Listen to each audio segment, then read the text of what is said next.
Sri dinten ing pasewagan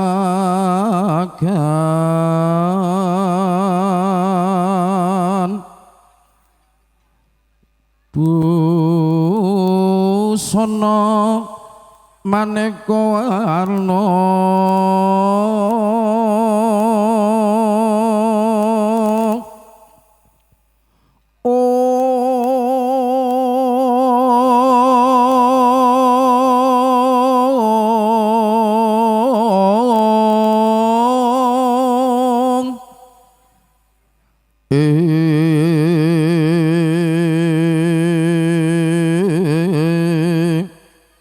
sebak puswiteng udyana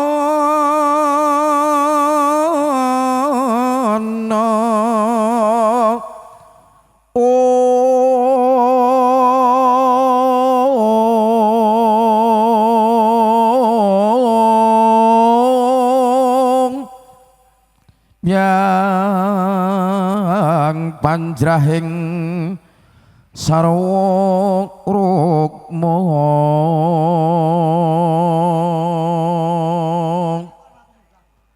renggeng manik mawa retna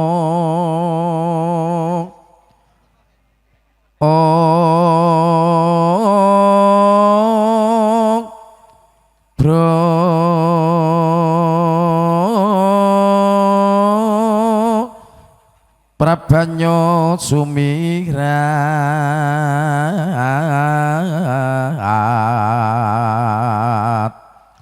kenyaring tejo leliweran lir kilat sisiring tantet wimbuh gedon jomrek mingging katiup maruta mondo saparan gungas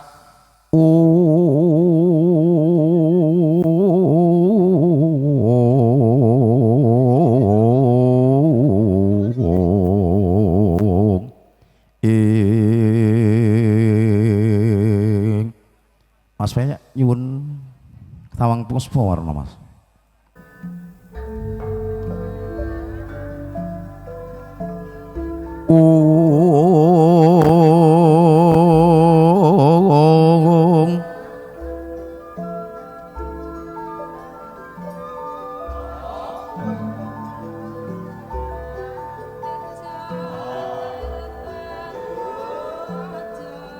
Kang sininggit jroning pramamrita cinandhi ing budaya Jawa. Ujaring para kina, ujaring para winasis, ujaring para dwipa, para pujangga ingkang tansah mawas ing pana. Ing palenggahan dinten menika dampyak-dampyak pangampak-ampak antut runtut dumalidir sulur semulur ebane kenya bali wemo pasemon bebasan laron medal saking pundhunge menika wartanipun wonten ing pagelaran ing kalenggahan dinten menika.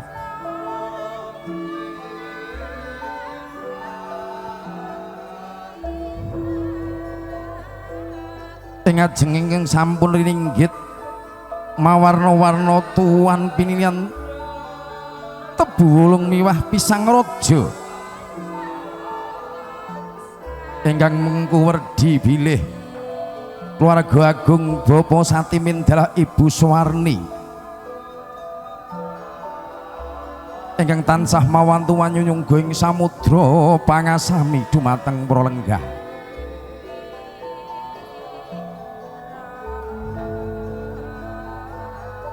Nut ingkang sampun kawengker,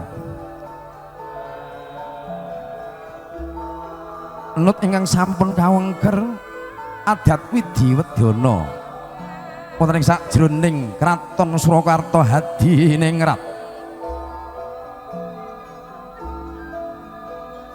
budi luhur-luhuring budi ingkang nuju prana dumateng keluarga agung Bapa Satiman adalah Ibu Suwarni ingkang sampun sinenggit punika warna-warna tuwuhan pilih tebu wulung miwah pisang raja manggalan cengkir gading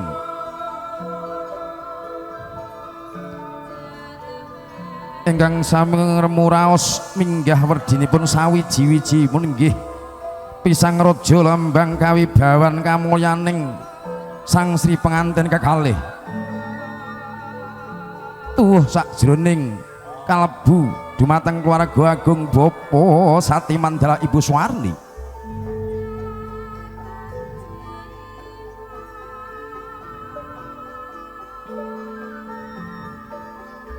tebu wulung iku mengkuwal ditebu iku manis rasane mrih mraganging penganten aneng bebrayan agung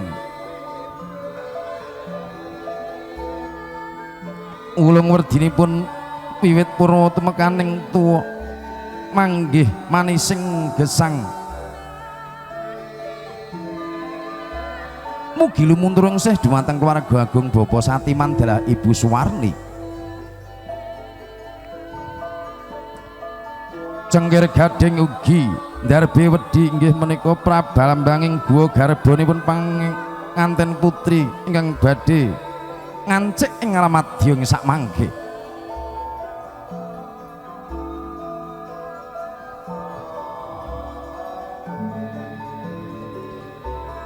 ugi wonten Sekar Manggaraklopo ingkang mengku werdi puniki menika mugi Sang Sri Atmaja kalih uwal king mancung manganten kalihipun sampul uwal saking tiang sepahipun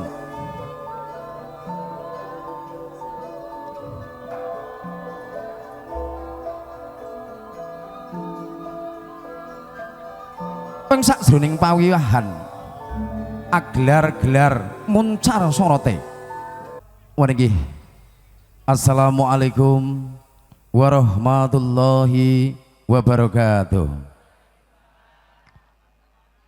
alhamdulillah alhamdulillahilladzi hadana li hadza wa ma kunna ladina ulan hadanallah laqad ja'at rasulur rabbina bil haqq wa nudu antil kumul jannatul tak malun la in syakartum la azidanakum wa la in kafartum inna adzabi lasyadid wa ma ya'silahu wa rusulahu wa yata'adda qududahu yulqilun naro wa ala alihi washabi amma ba'du.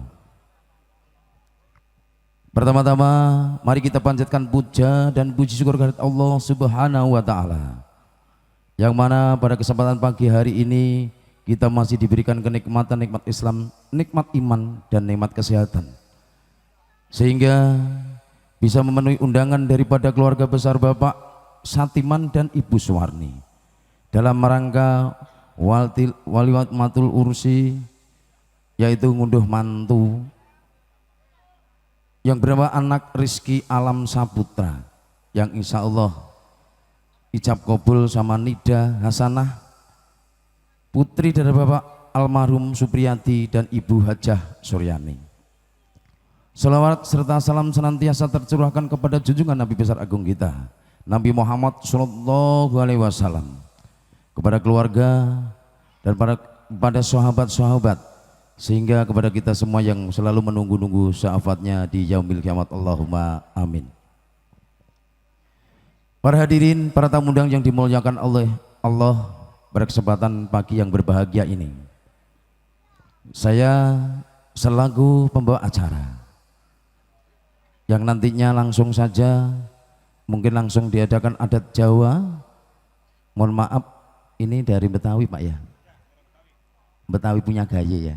Baik, terima kasih sekali lagi saya ucapkan atas kedatangannya buat rombongan besan dari keluarga besar yaitu almarhum Bapak Supriyati dan Ibu Hajah Suryani.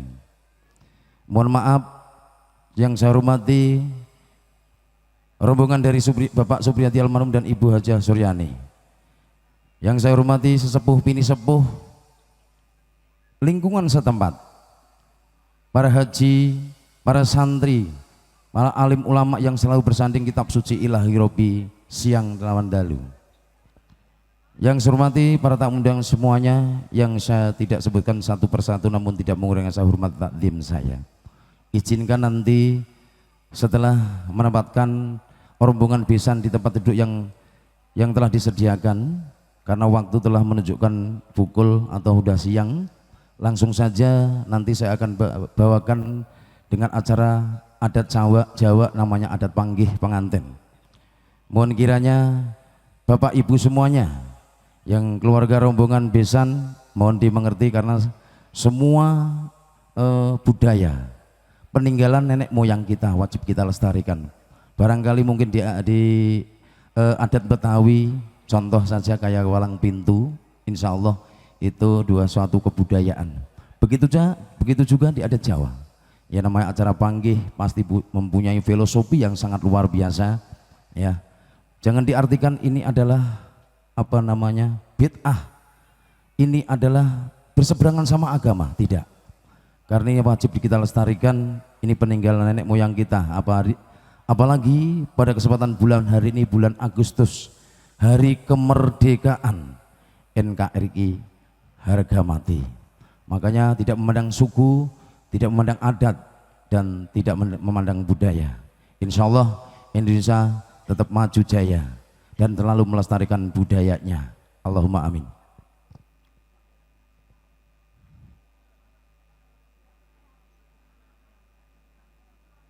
Sambil menunggu Sang Subo Manggolo sampang ngarsaning lampah, mohon kiranya tenang sebentar Pak ya, karena sambil briefing untuk Subo Manggolonya yang akan melaksanakan tugas memimpin acara panggih pengantin.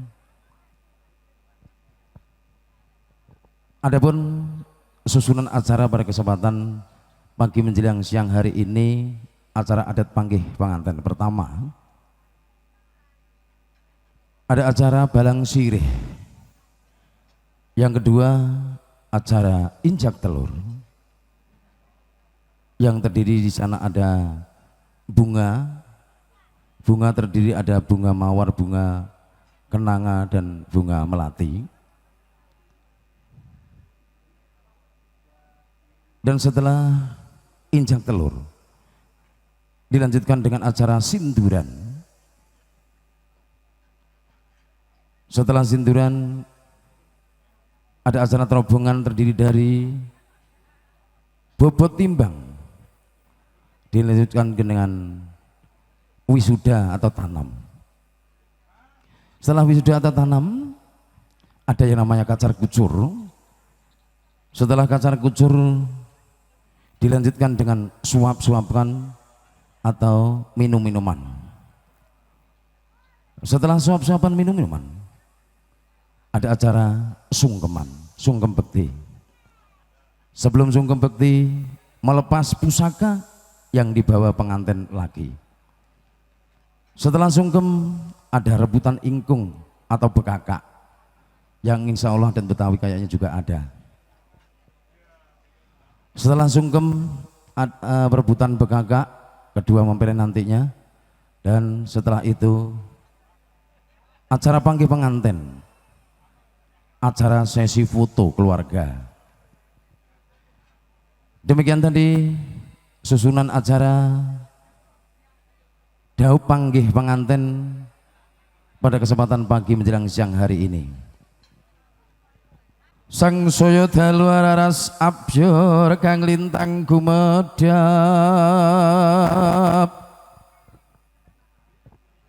tis senyok tengah wengi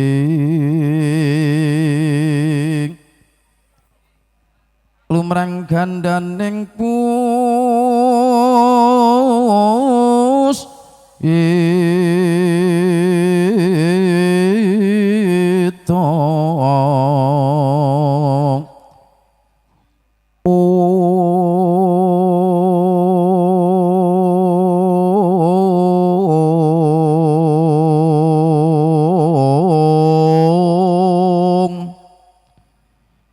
karyang ing putyaniro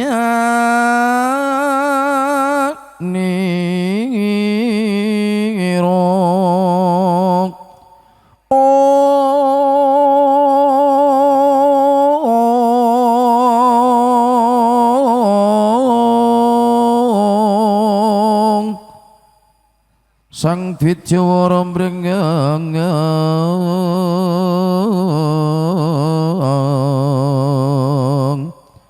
ing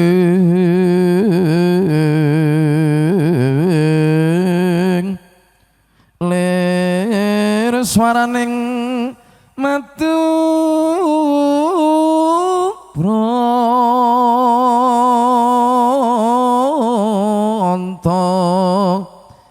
menyung sengsarining kembang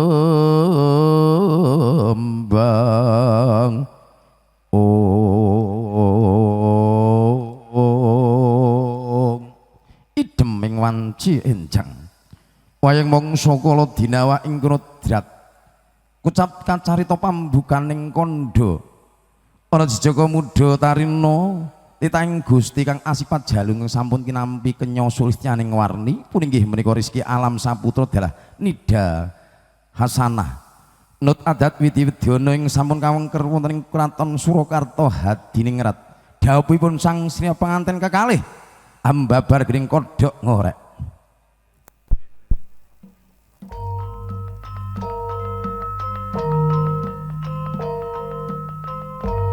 arep-arep idem pramanem datan ana sebawane kang palang salisik pating gemebyar pating cemlorot kados lintang alian ing wanci dalu puninggih punika sang tejani sang Sirat Madya kaling sampun medal saking tepas wangi lon-lonan san tindaknya sang Suba Manggala pangarsaning lampah handherekaken sang Sirat Madya putri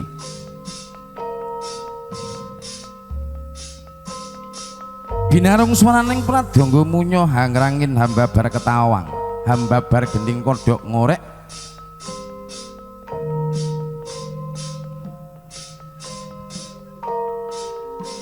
punika menika sang Dyahayu Nida Hasanah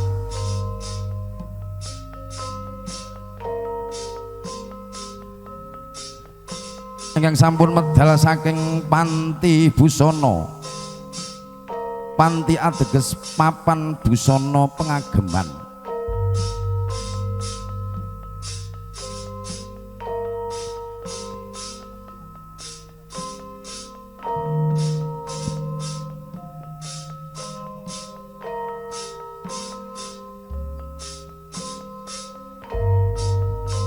saya jagat saya angelo sang Sri pengantin putri kalenggahaken wonten ing dampar kencana dampar nenggo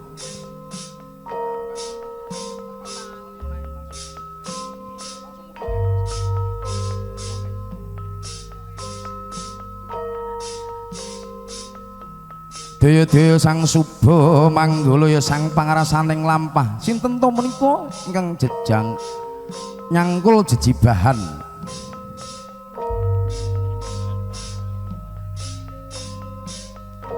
Bagus Bugel Hadi Prayitna ya sang cagel sang coklak caklik metagel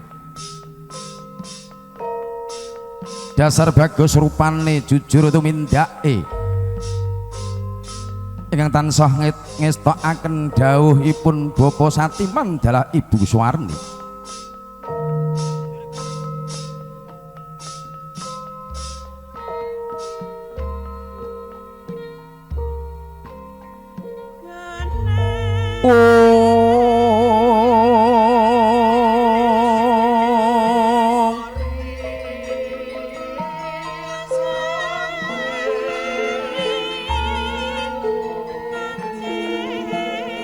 sang Suba Manggala sang pangarasaning lampah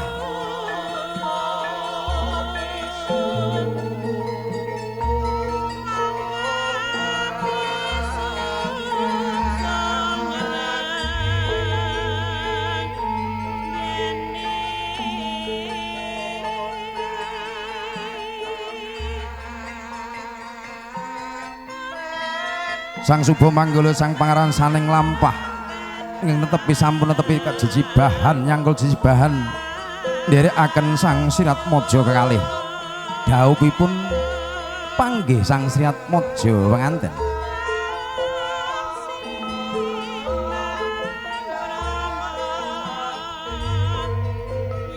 manggembar-embar gandanyo Sang Sirat Maja kalih ing sampun medal saking Tepas Wangi tansah ngebaki ngotung sakjroning pawiwahan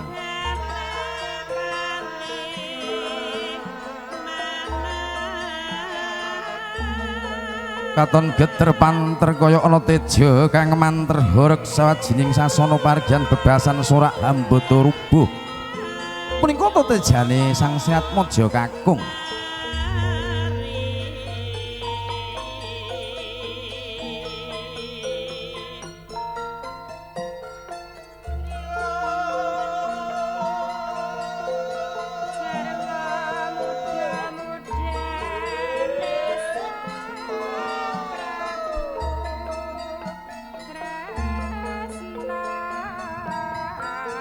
jampyak para kadang kalian warga Wendana alur suwa dumalidir tan ana pedote hanyeng kuyung dhawuhipun panggih Sang Sirat Maja kekalih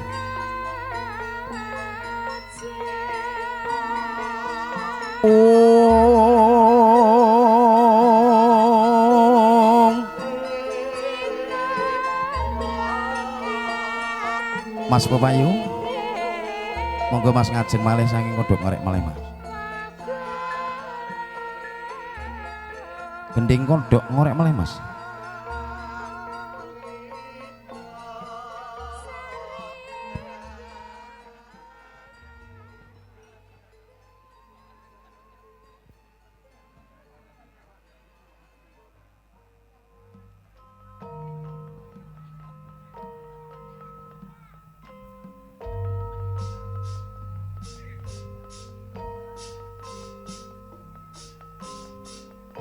arep-arep tidhem peneman datan ana sabawane kang walang salisik ana mega kang mulya tanpa mendung hanglunging wong sakjroning pawiwahan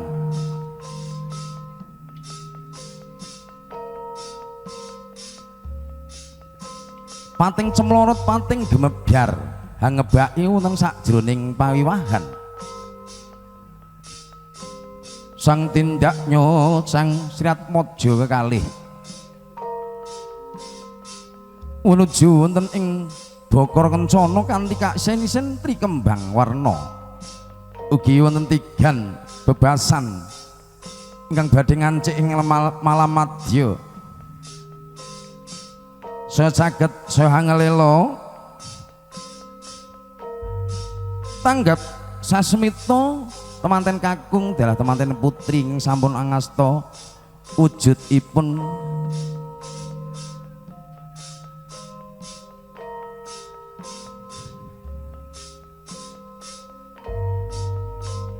tali kang temu rose sirih pasemon bilih nuwuhaken katresnan dumateng Sang Sirat Maja kekalih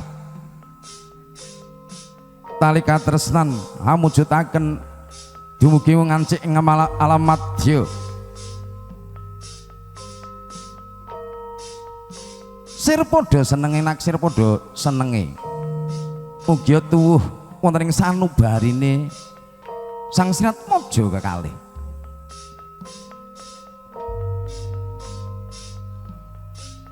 mugi tansah tumacep lumahe bering wonten ing ngalam agesang mugi tansah antuk hayu hayem hangayomi paripurna hambalang sirih hambalang gantal dupi Sang Sirat Maja putri hanjengku bilih enggraka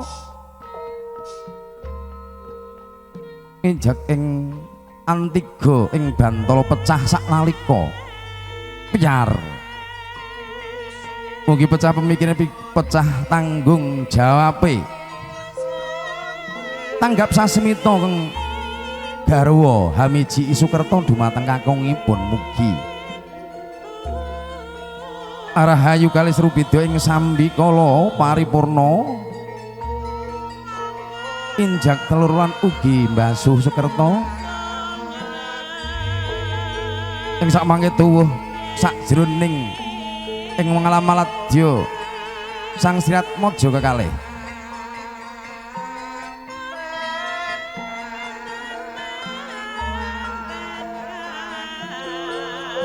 daya-daya Sang Sri Atmaja kekalih tanggap sasmita dupi junjung derajat dumateng sestrinipun bilih ing sakmangke Ngalamadya bebrahan enggal sami tanggel jawabipun mugi saling asah asih asuh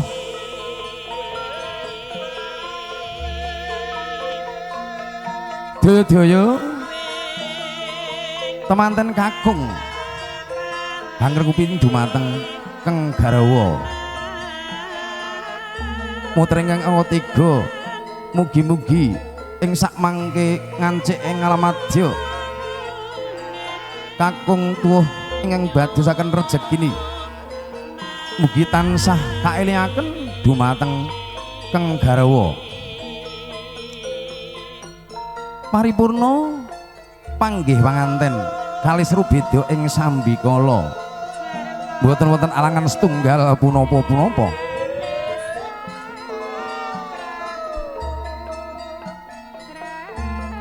ingkang hadijara salajengipun sinduran trobongan bilih mengko werdi bapa kula pun bapa Satiman dalah Ibu Suwarni ingkang tansah nyengkuyung dumateng putra kekalih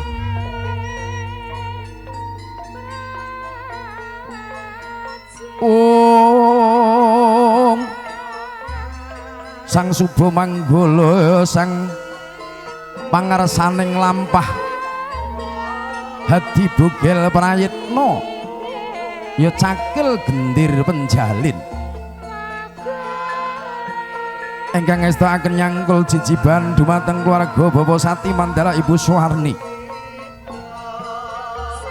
lolonan sang tindaknya Sang Suba Manggala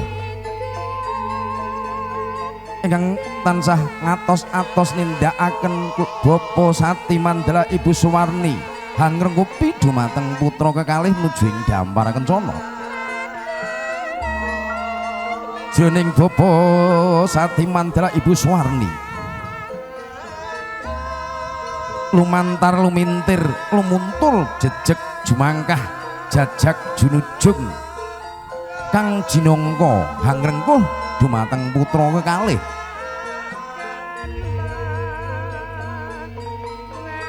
Ibu Suwarni tansah tutwuri handayani nyengkuyung dumateng putra kekalih lan ugi Bapak Satiman ingkang tanggel jawab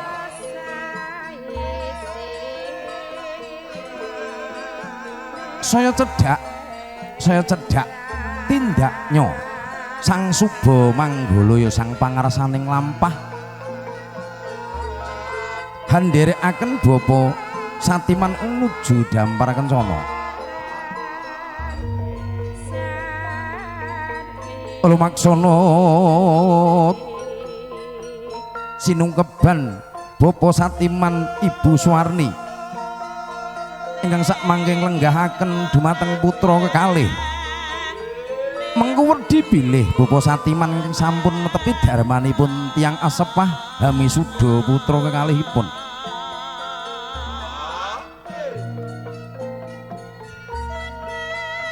daya-daya Bapak Satiman ing sakmangke badhe bobot timbang dumateng putra kekalih punapa ta werdipun bobot timbang ingkang putra kekalih mengko werdi ing sakmangke putranipun ingkang badhe ngancik ing Ngalamadya Bapak Satiman ingkang badhe tanggel jawab ing sakmangke boten bedak-bedakaken dumateng putra kandung lan putra mantu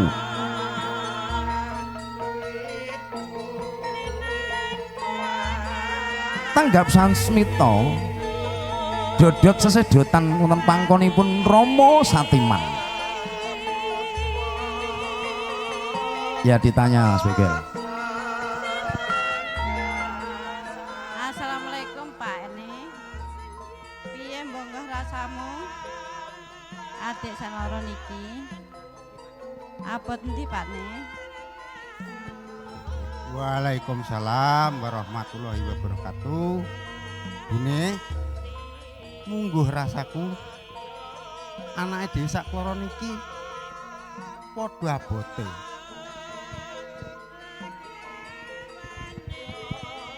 Paripurna bobot timbang bilih Bapak Satiman dipun tangkletin Ibu Suwarni. Ya. Nanti sama-sama tanggung jawabnya gak akan beda-bedakan. Bahwasanya Nida Hasanah tanggung jawab sepenuhnya Bapak Satiman dan Ibu Suwarni.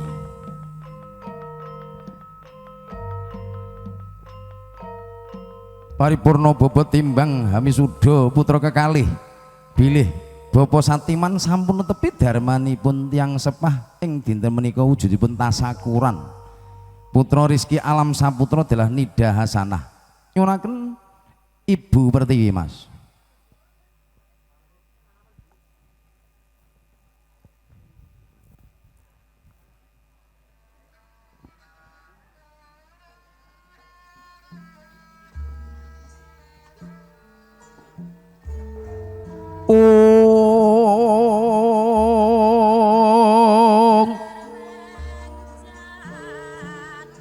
Sajaning para tamu, para lenggah, para punden, para pini sepuh.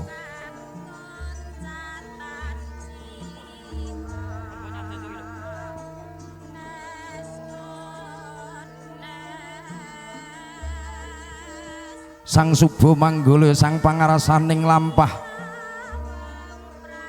ingkang nuju brana nindakaken wujudipun kacara kucur dumateng Sang Sriat Maja kalih.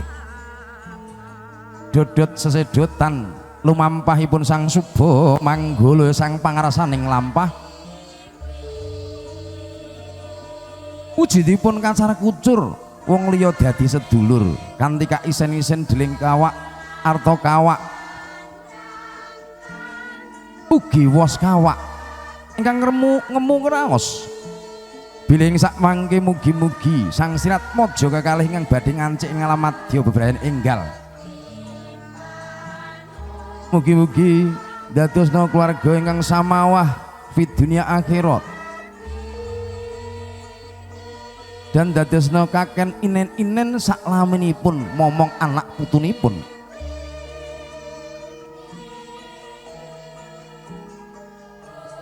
Dewa tanggap sasmita Nida Hasanah bilih ingkang sampun angsal rejeki saking garwanipun Kang Raka nyuwun tambahing berkah pangestu dumateng Ibu Suwarni. Mugi pawilah mugi Ibu Suwarni sampun paring idi dumateng putra kekalih. Mugi-mugi kaijabah dening Gusti Kang Maha Kawasa. Dados kendang kang sendang kang sumunar.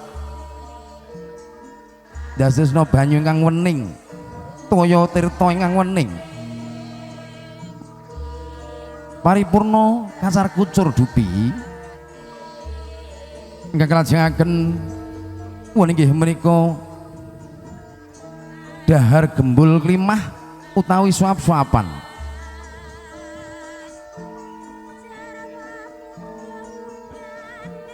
Dewa Sang Suba Manggala sang pangarasaning lampah Bugel Hadi Prayetna numpapakaken dahar gembul klimah dumateng Sang Sriat Maja kalih pasemon bilih Sang Sriat Maja kekalih ing sak mangking ngemu werdi saling asah asih asuh.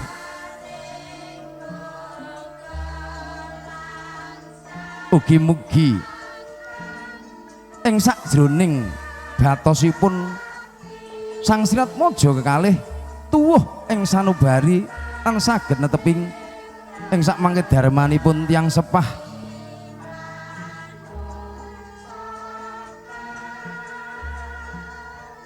wonten ing pendelening neta Sang Sri Atmaja kekalih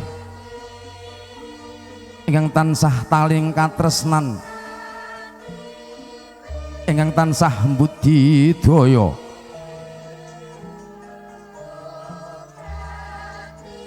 mugi tansah antuk hayem hangayoming dumateng Gusti ingkang akarya loka paripurna dahar gembul klimah kalajengaken ngunjuk tirta wening mugi estu angsal tirta ingkang wening sendang ingkang wening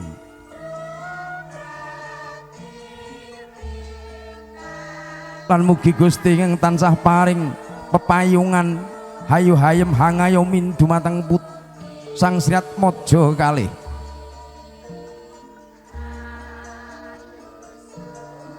paripurna ngunjuk tirta wening dupi ingkang sak mangke kalajengaken nglolos duwung sakdenipun sungkem bekti dumateng Rama dalah Ibu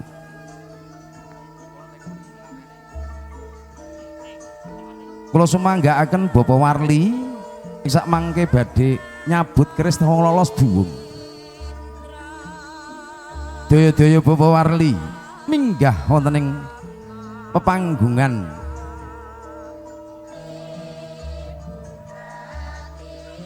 Bismillahirrahmanirrahim mugi lolos duwung Bapak Warli ingkang tansah paring dedonga dumateng keponakanipun dumateng putra wayahipun Rahayu Rahayu awet bilih sakderengipun nyuwun berkah pangestu sungkem bekti dumateng Rama dalah Ibu rikala semanten bilih Sang Sri Atmaja kekalih anggadhahi kalepatan lan ugi ngangrumangsani bilih wiwit wonten ing guwa garbanipun Ibu dumugi ing mriki dereng saged hanggayuh punapa ingkang dados gegayuhipun Rama dalah Ibu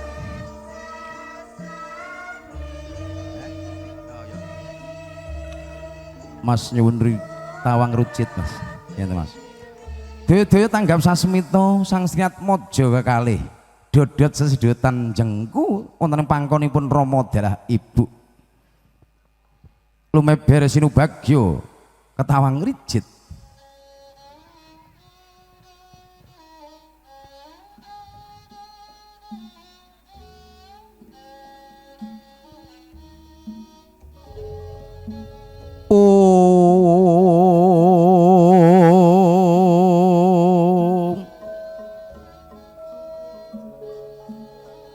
Sinurut Katon Bagaskara ana ing sajroning galih bapa Satipan dalah Ibu Suwarni ingkang nampi sungkem bekti dumateng putra kekalih bapa kula pun rezeki bapa Satiman wiwit rikala semanten dumugi semriki riki dereng saged Riki belum bisa membahagiakan Bapak yang sepenuhnya selalu merepotkan Bapak selalu membuat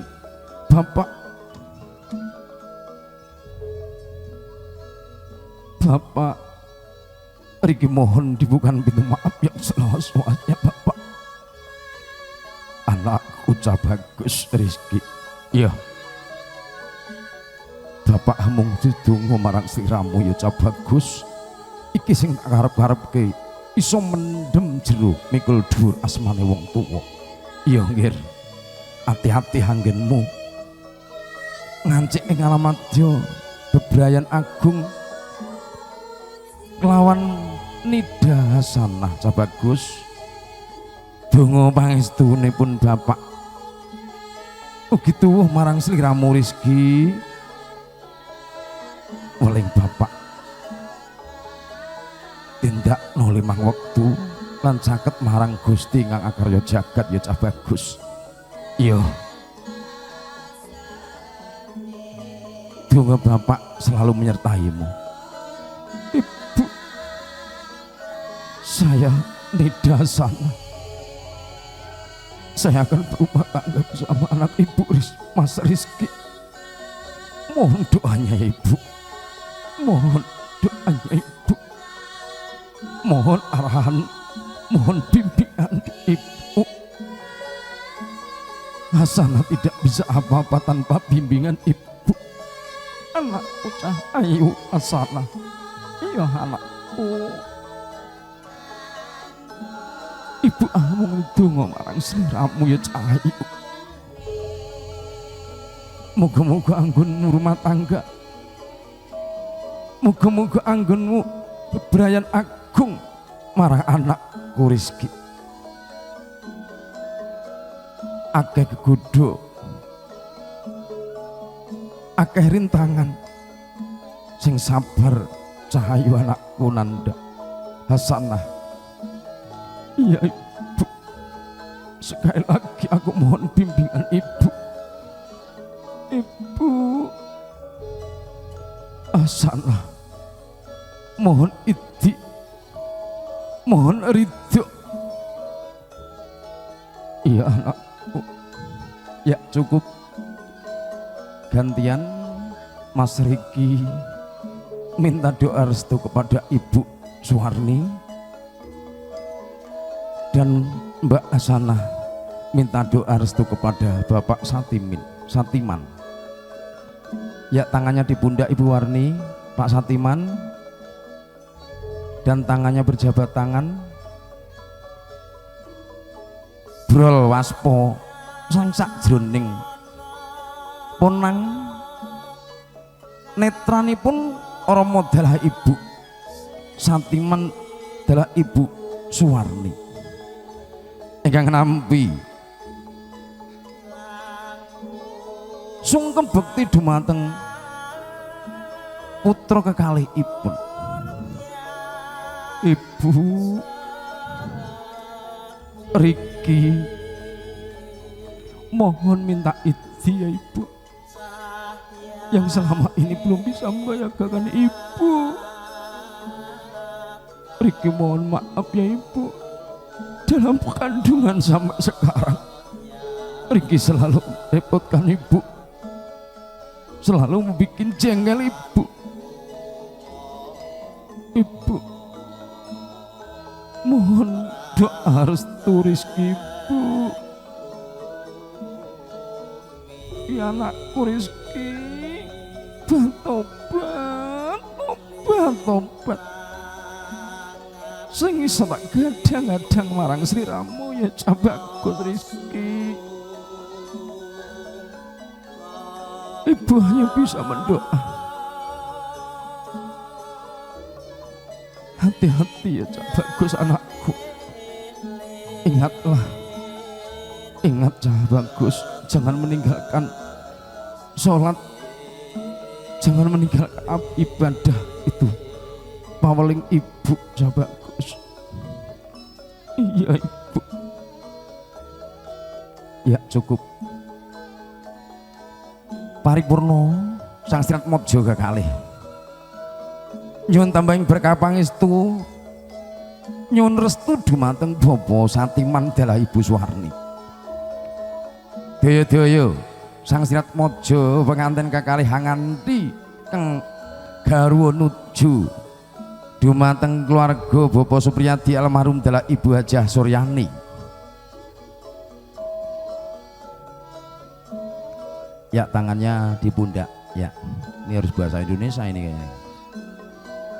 Oke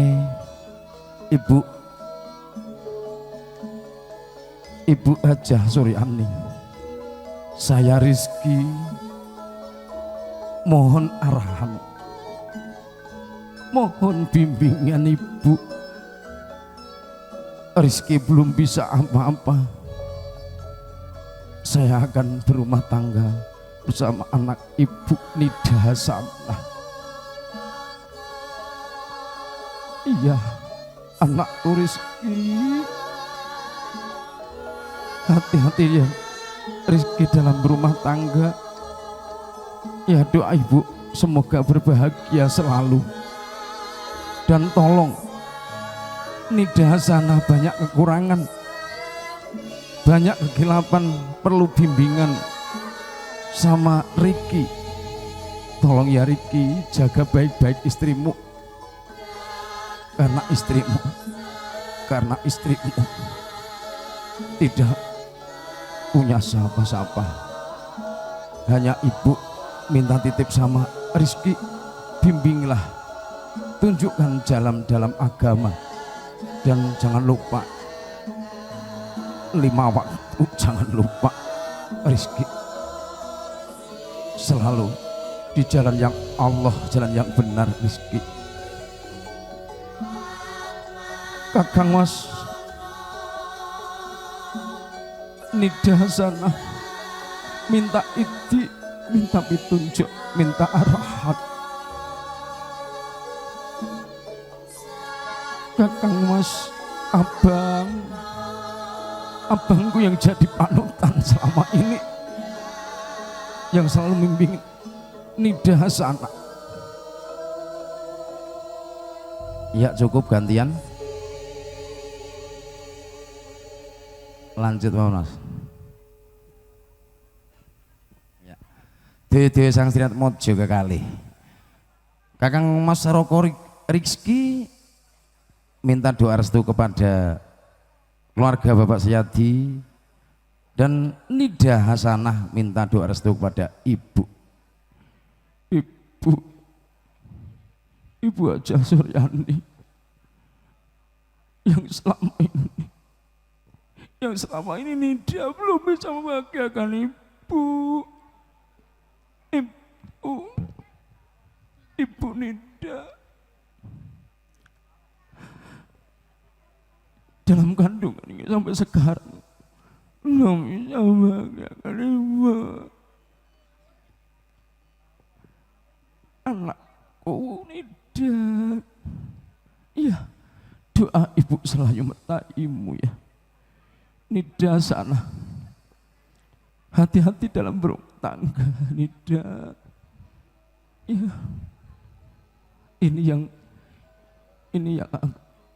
nak Nida, dalam rumah tangga tidak gampang, harus saling pengertian, saling sabar, saling tanggung jawab.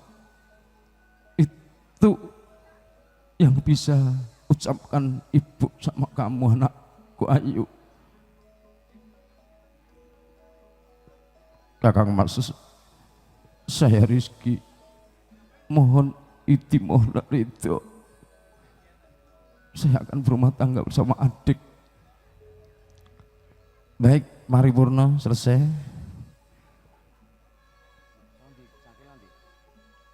Dewe sang Sriat Mojo kekalih.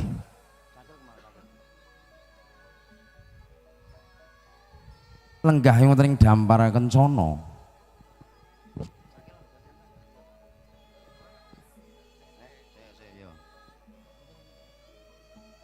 Ingkang salajengipun pun inggih menika rebutan ingkung utawi bekakak. Ingkang ngremu raos bilih dalam rumah tangga nantinya pasti ada yang pinginnya minta menang. Ya, selaling ego, yaitu itu harus dijaga. Ya. Ini sambil menunggu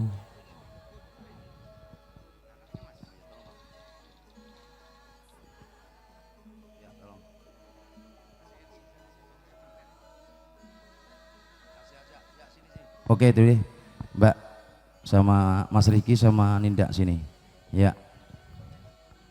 Pakai tisunya, tolong tisu disiapkan tisu. Mas Pope, tolong diiringi lah Ibu Pertiwi lagi Mas. Ini sambil menunggu Cakil, udah Cakil siap, ya. Ya. Doyo-doyo. Sang Sriat Mojo kekalih sak mangke badhe rebutan ingkung atau rebutan bekakak. Siapa nanti dalam rumah tangga pasti yang akan memberikan jalan yang terang. Tidak mungkin dalam rumah tangga itu bisa dipecahkan asal permasalahannya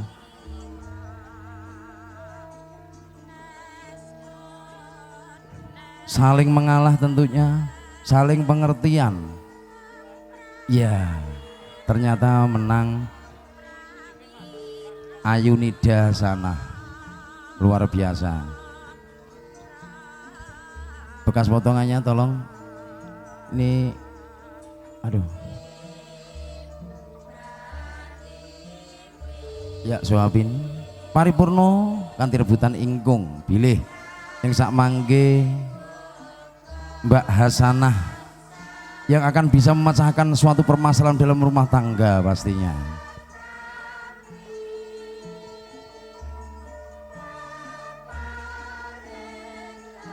Ya, disuapin ke AA-nya, dimakan, ya. Rebutan begagak, rebutan ingkung paripurno, yang sak mangke badhe kaipur kanthi sendratari cakilan. Mas Bugel Hadi Prayetno ingkang badhe watisaken sendratari cakilan. Nggih. Pasangno lho sapa sar Mas? Pasangne. Lha cakele ra. Nggih, mboten napa-napa. Hamapaken anggih menika duwung utawa keris dumateng Mbak Epma selaku perias.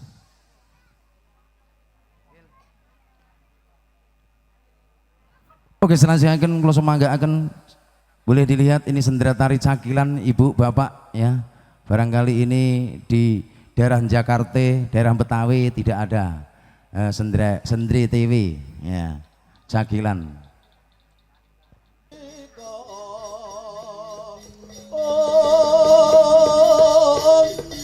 Matono kudu manis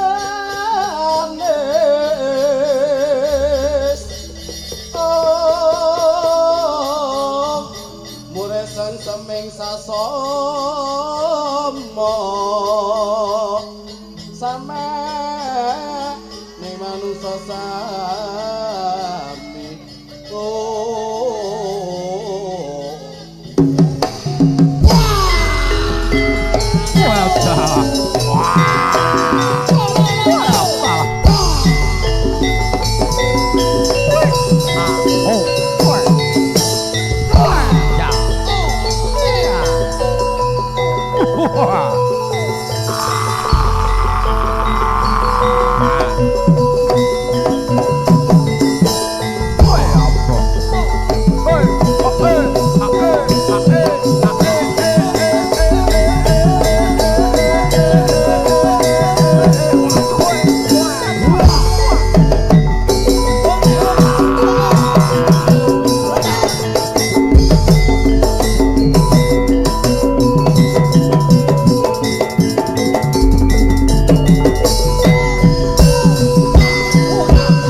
babu.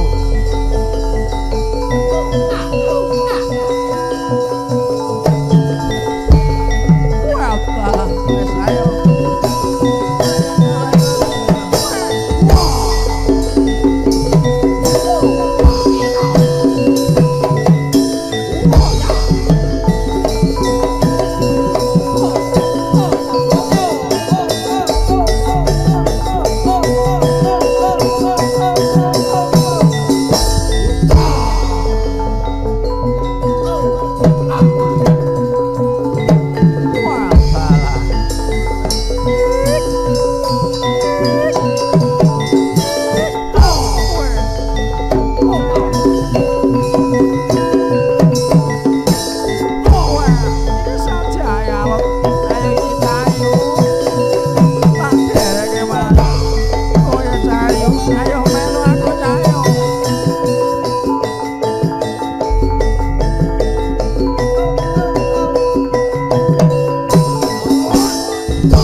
Aku lope padamu, Dek. Stos, ya. Sungguh bekti. Mohon izin. Mohon tutupi.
Oh ya Cahayu.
Demikian tadi Sendra Tari Cakilan sampun kaberso.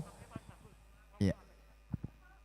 Untuk bagus semuanya mau foto bareng kami persilakan. Ya. Sekali lagi yang para adik-adiknya dimohon untuk foto bareng.